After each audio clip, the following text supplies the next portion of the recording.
How do you feel about the whole, in light of the whole Don Imus thing, you and Snoop being sort of the brunt of what's going on, your lyrical content?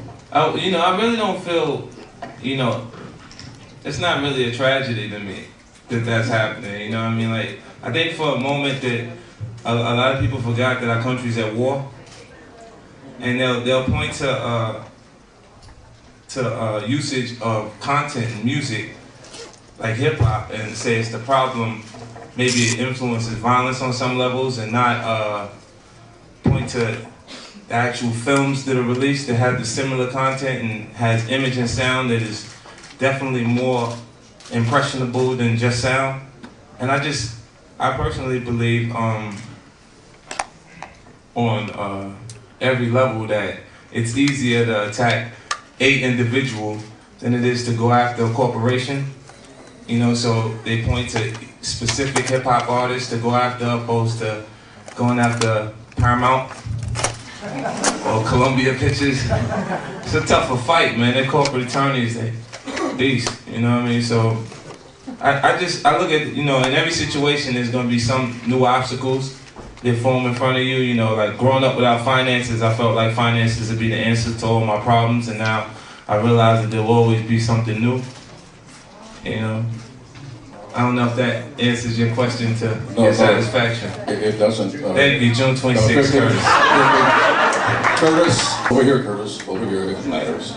Lee Bailey over here. Hey, how you doing? Yeah, you sort of didn't really answer the question. I didn't? Not really, not really. Okay, so give me a portion of the question From that your didn't point answer of to your view, satisfaction. as an artist who does what people would consider offensive lyrics, what they would consider offensive lyrics, do you feel compelled at all to try and get with the program and not use those lyrics? Wow, I mean, the program. Let me get this right.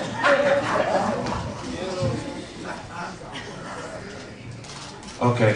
Wait. The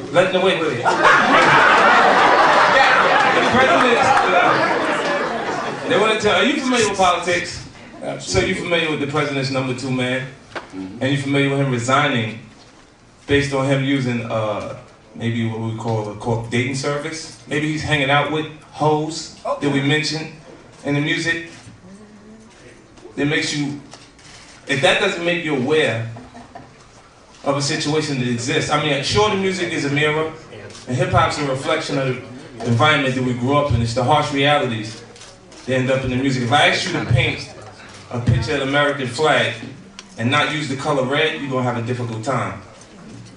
So to capture what we're trying to capture in the art form, I'm sure some conservative Americans can't actually ID with it because of their lifestyle and the way they've actually been brought up, and they haven't been exposed to these realities. I understand it. I'm actually angry at some points when I'm confused or I don't have information. So again, I understand why I'm constantly being attacked on some levels, but you see T.I. anxious to answer the same question because he falls into the same category. Also, all of hip-hop. It's difficult for you to find a hip-hop album that has had any success that hasn't had content on some level that was a little racy, What about Master P? He's announced that he's well, Master P doesn't sell CDs anymore. You can tell him I said it. Cameras is rolling, right? Curtis, June 26th. 626. This is 50 Cent, and you're watching Black Tree Media. 626, new album, Curtis and Stars.